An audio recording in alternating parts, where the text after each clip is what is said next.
Hi, I'm Coach Corey Wayne, and this is my video coaching newsletter. And the topic of today's newsletter is going to be paralysis of analysis. Well, I've got an email here from a guy who gives kind of a play-by-play of what happened at a party that he went to recently. He met this girl that he liked. He did a good job. At the very end of the party, he got her number. But the problem is, you could see by his thinking, he's just overanalyzing everything. So it's like he was going to call her a day or two after he got her number, and now it's like several days have gone by, and he still hasn't reached out to her. And on top of that, she sent him a Facebook friend request. And he still is not doing anything with that. He's like a dog chasing his tail. He's kind of spinning around in circles. And what you see here is what's really going on. It's like a lot of people do this, not just with their personal relationships. When it comes to, when they get to a place and they realize that their current job sucks ass, they think about it and they never do anything about it. Or they realize, they go into their doctor and the doctor says, if you don't lose 100 pounds, you're going to drop dead of a heart attack in the next year or two. And they do nothing. They just suffer the paralysis of analysis. And you kind of see that here. When you allow things like this, when you allow your irrational fears to hijack you and just keep you stuck in place, it robs you of your life. It robs you of your time that you can never get back. We all have a limited amount of time here. And it ruins good opportunities, because the more you dither and hesitate, eventually a woman's going to say, this guy's got no confidence. He doesn't know what to do. And then they just roll their eyes. And that's it. You're out. You blew it. And I see this a lot. Just too many people miss out on great opportunities because they're suffering from the paralysis of analysis. So I have a quote that I wrote in this topic, and then we're going to go through his email. And the quote says, most people in life tend to dither and hesitate and delay making important decisions or taking important actions because they suffer from the paralysis of analysis. This is caused by their irrational fears. Human beings have two primary fears. Number one, fear that they don't have what it takes to succeed. And number two, fear that they won't be loved and accepted by their friends, family, or peer group. Taking imperfect action is always better than taking no action at all. Why? At least with taking action, you get results that you can base subsequent action upon in order to refine and improve your approach. Basic science teaches us that bodies in motion tend to stay in motion, and bodies at rest tend to stay at rest. Life happens when you move. Stagnation happens when you don't. And this guy, he's starting to stagnate. So let's go through his email. He says, hey Corey, I stumbled. Everybody stumbles on my videos. You didn't stumble, dude. You showed up right on time, right on purpose. One thing that gave me some real peace about my past was a quote that I heard. I think it was Panache Desai was the first person to say this. He said there's nothing wrong. Everything that you ever did, you were meant to do. In other words, every action that you took in the past, you took that action that way, and it couldn't have happened any other way. And when you really think about that, and especially the older you get and the more you look back on your life, and you can kind of see the dots and how just magic things lined up, or because everybody's gone through shitty times in their life, and the older you get, the more you've gone through those difficult and challenging times, and the longer period of time you're able to look back upon in your life and see how just one person walked into your life and that completely changed 5 years from that point on, maybe the city that you lived in or the friends that you have. I mean, I had one friend that I met when I was 18, 19 years old, and that one friendship that I made, and that particular friend's not even in my life anymore. But that particular friend introduced me to a guy who eventually became a business partner of mine, and I met several people through him because of that. That caused me to move to Orlando to be able to come up and see the city and fall in love with it. I mean, he completely changed my life just by the fact that he was in my life. And it's really cool. The older you get, you can look back and see those things and see that synchronicity there. But it's like what Steve Jobs said. You really can't connect the dots going forward. It's only looking back that you can see, wow, that lined up perfectly. Like that relationship that you may be suffering over or thinking about 5-10 years from now, you'll look at it and go, God, that was like the best thing that ever happened to me. I had so many great experiences because of what I learned from that. So when somebody says they stumbled across my work, it's like, no, you showed up right on time, dude. You're supposed to be here right now. So let's back to his email. He says, I was catching a few YouTube videos here and there, and then recently I've been watching more, and I'm on my second read of your book. Well, if you've been following me for a long time and you only read the book twice, or you're on your second read, come on, man. I mean, seriously. That's a half-ass effort. That's like somebody that joins the gym on January 1st, like, I'm going to lose 20 pounds and I'm going to get in shape. And they go to the gym 2 or 3 times and then they don't go back for 6 months. And then maybe they end up canceling their membership. And then they bitch, like, I'm just getting fatter and fatter and I can't figure it out. Deep down, they know what the problem is, but that's the story that they tell themselves to continue justifying their inaction. He says, I'm taking in so much that I never learned anywhere else, such as from my family and friends, so I'm grateful for your work. Now almost every day, the world looks slightly different to me as my perception picks up on the ideas you talk about. One of my favorite Wayne Dyer quotes, he says, when you change the way you look at things, the things you look at will change. That's a pretty deep one. Might take a couple tokes and contemplate that, have a glass of wine, whatever you do, eat some chocolate. Contemplate on that one for a while. Because whatever you focus on in life, it's going to expand. Where intention goes, energy flows. That's why it's so important to focus on your outcome and move in that direction. Even if you do, it's like when I started this business, I knew what I wanted to do. I knew how I wanted to help people. I knew how I could help people because it was something I'd already had done in my own life, and I was helping my friends and my family. But I knew I wanted to do it, but I just didn't know how I was going to get there. And so I started taking action. I started trying different things marketing-wise. A lot of the stuff that worked on television didn't work on the internet. It's like I had to literally throw everything away that I learned. I literally had spent millions of dollars on television advertising over the years, and I had to start all over again. And that can be really difficult when it's challenging when you've had lots of success, and then all of a sudden everything that you knew, it's like you see a lot of guys that play in the NFL and they make lots of money, and within two years they're completely broke.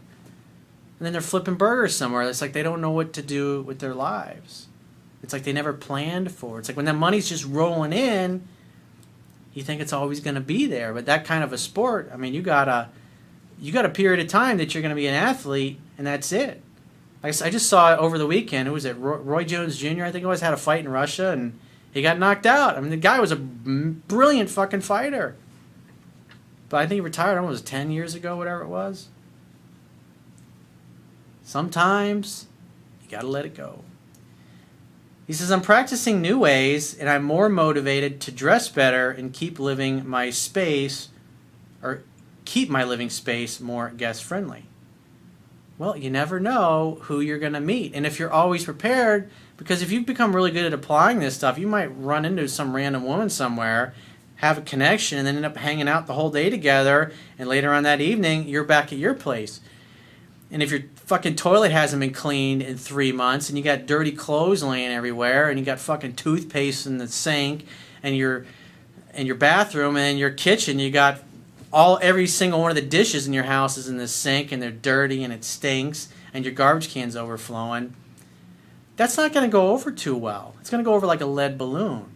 ABP, always be prepared.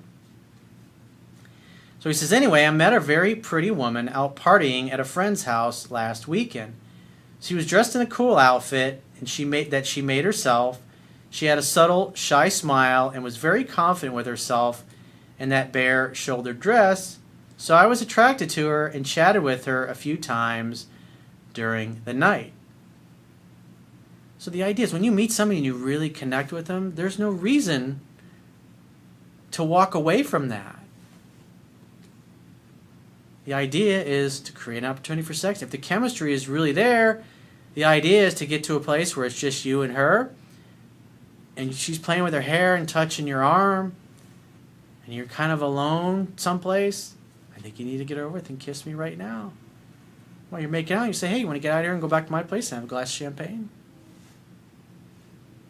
She likes you, and she really feels the connection, and you're letting her do 80-90% of the talking. It's just a natural progression of the evening. Why not? You got to be prepared for that. But I understand when you're just learning. I wasn't that smooth when I started out. I mean, if you read my book, it was a fucking train wreck. He says, but at the end of the day, if you found my videos and you're reading my book, you got no fucking excuse. Especially, you've been following me for a long time, he says, and he's just now getting around to the second time of reading it. But it's like, think about how long ago was that? Was that 6 months, a year ago? I mean, I talked to people that have been following me for 2 years and they barely read the book once. It's like, that's a half-ass effort. And it's not just that area of their life, it's every area that their lives are like that. And when you don't, wherever you put your energy and your focus and your time and your action, that's going to determine where you're going to end up in the future. And most people just spin around in circles and they never go for the things they want because they're completely paralyzed by their fears and they make excuses. Remember, people will act consistently with who they view themselves to be, whether that view is accurate or not. And if you don't feel like you deserve to have what you want, when you encounter an opportunity like this, what happens? People start dithering and hesitating. It's like a dog chasing its tail, going around in circles and not making any progress.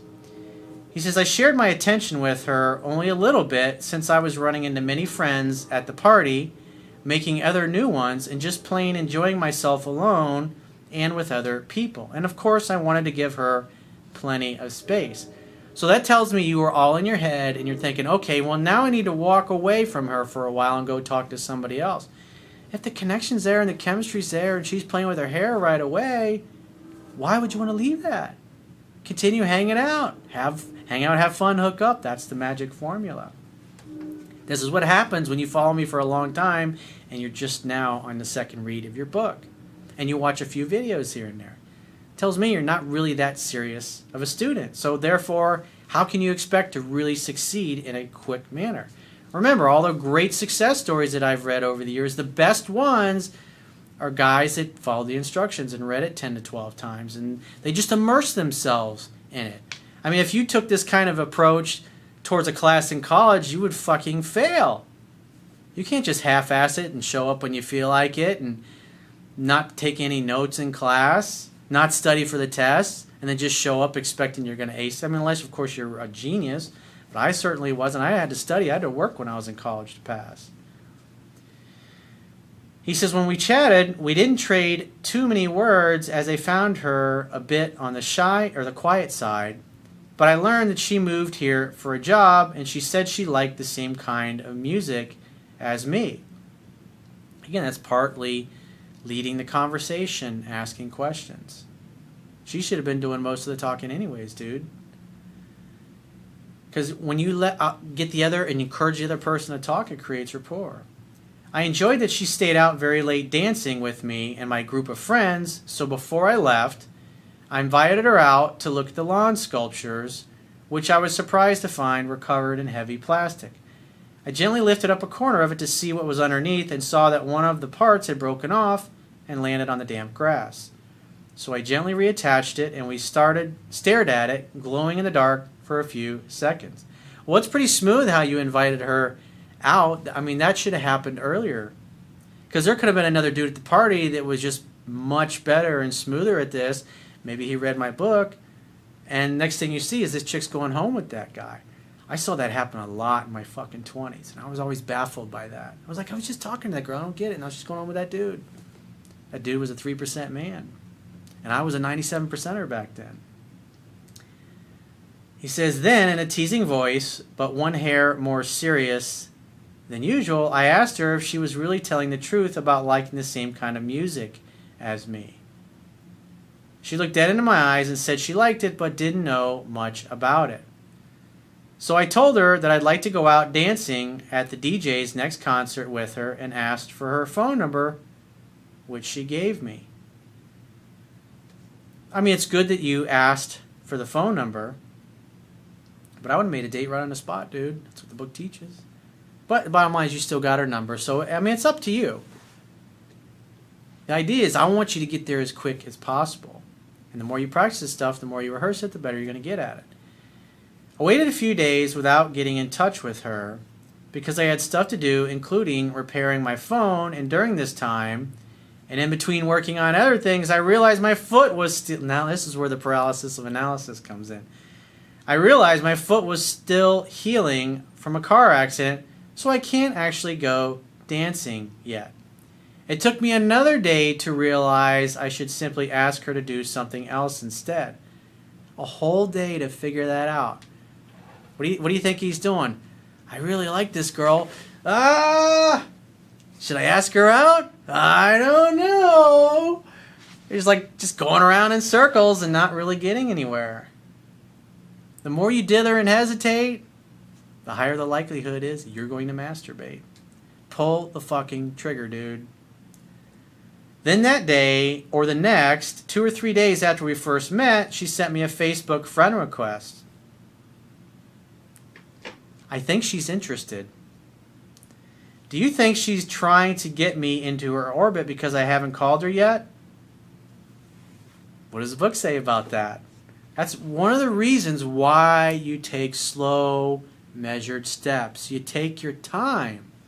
Think about it. If you had lots of women in your life, if you're a busy professional, you might be busy with meetings for the next couple of days. You don't have time to call her and spend a few minutes on the phone with her. Maybe you're so busy, you're like, I get some time Wednesday, I'm going to call her then. Or whatever it happens to be. The idea is, remember, it's a scientific fact that women are more attracted to men whose feelings are unclear. And so you ask for the phone number. 99% of the guys that ask for a phone number, they're going to usually call that night or the next day. And that's why I say in the book, 2 to 4 days. I mean, it really depends. If you meet her on a Friday, call her on a Monday or a Tuesday. You know, this happened to be a weekend, so Tuesday or Wednesday is fine. And you just give it a couple of days because you never know. She might reach out to you first. Because remember, obviously it doesn't sound like he gave her his phone number, but she tracked him down on Facebook. And what does that tell me? More than likely, she had a high attraction level. She's thinking, oh, maybe he lost my number. Remember, it's like the Adam Carolla quote. When a woman likes you, the doors start opening, and all you have to do is walk through them. But if the doors start closing in your face, you just walk away. So that's really a great sign. That tells me this girl really likes you.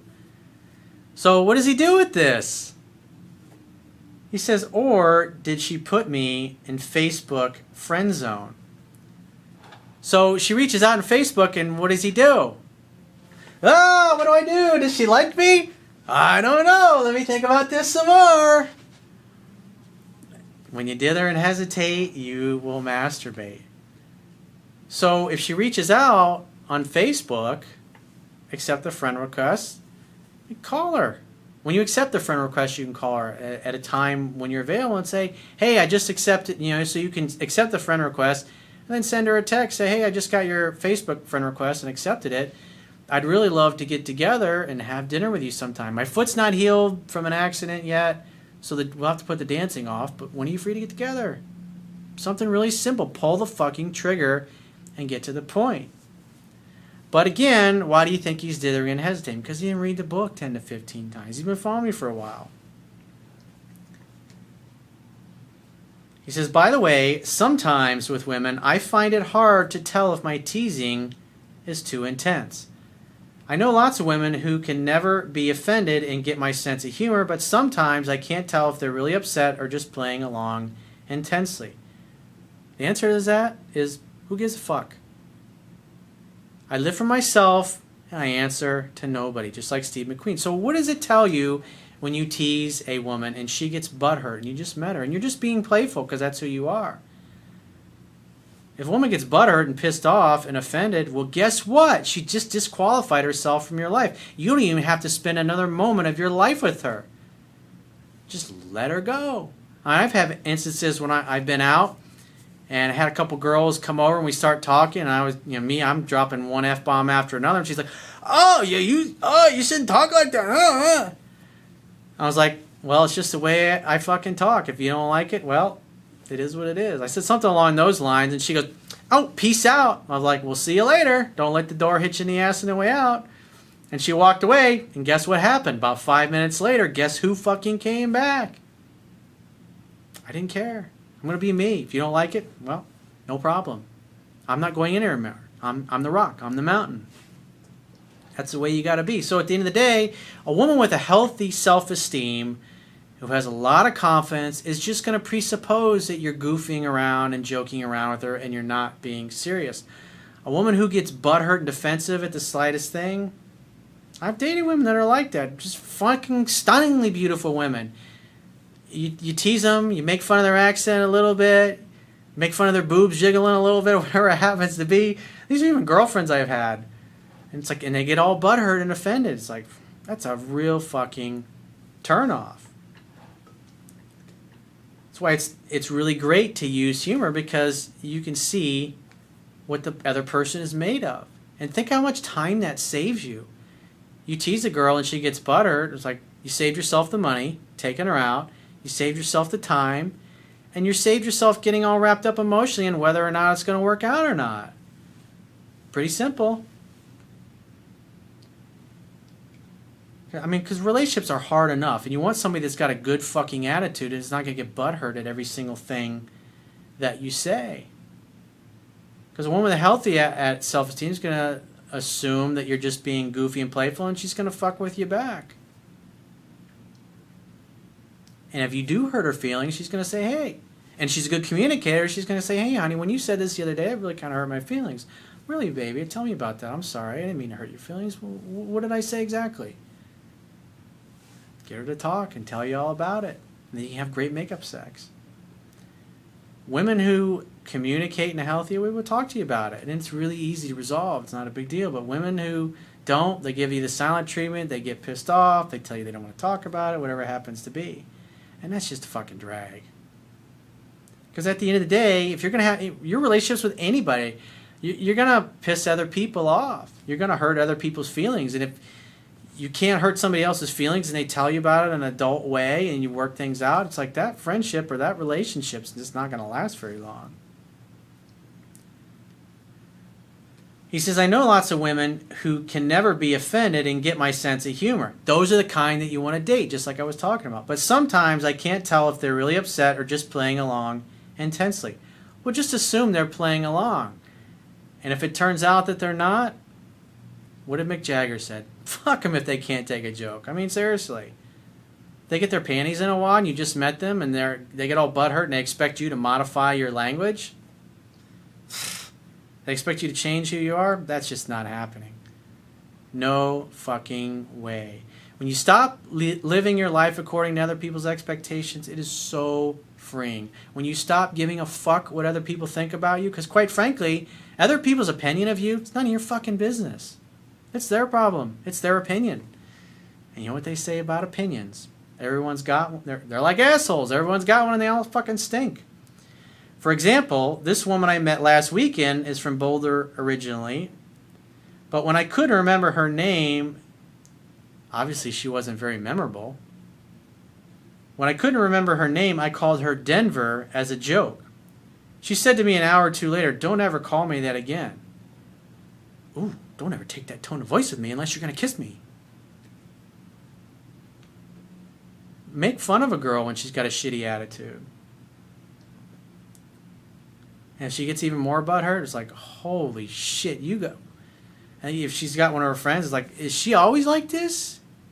Where did you find her? Oh my God, what rock did you crawl from underneath? Honey, you need to get laid. Honey, you need a shot. Just give it right back to her. If she gets pissed off, next, see ya. You know you don't want to spend a moment more of your life with her.